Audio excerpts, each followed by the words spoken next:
ইতিমধ্যেই সামনে আমাদের নির্বাচনী ইশতেহার আসবে, ইশতেহারে চা শ্রমিকদের এটা ঢুকবে আমি যতটুকু জানি, কারণ এরা তো আমাদের ভোটার, আমাদের নাগরিক, এই সিলেটের নাগরিক, তাদের জন্য সর্বোচ্চ কাজ করব। পাশাপাশি নারীদের ব্যাপারে একটু কথা বলছিলেন আপনি, নারীদের ব্যাপারে আপনি জানেন যে আমাদের দলের চেয়ারপারসন ছিলেন একজন নারী, মহিয়সী নারী, যিনি বা আমাদের মাছ থেকে কিছুদিন আগে চলে গেছেন, বেগম দেশনেত্রী বেগম খালেদা জিয়া।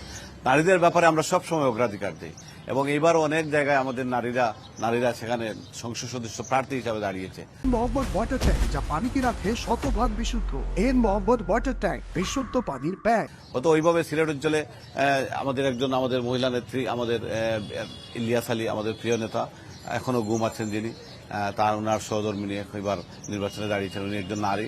এভাবে অনেক জায়গায় নারীরা দাঁড়িয়ে আছেন এবং আমাদের সিলেটের নারীরাও যথেষ্ট এগিয়ে আসছে। যদিও সিলেট একটা আমাদের বিভিন্ন অঞ্চল থেকে সিলেট একটা আলাদা একটা ধর্মীয় প্রাণ এলাকা, তার মাঝেও নারীরা এগিয়ে আসছে। আমরা তাদেরকে মূল্যায়নের মাধ্যমে তাদেরকে আরো প্রোভাইড করার চেষ্টা করি। অনেক ধন্যবাদ।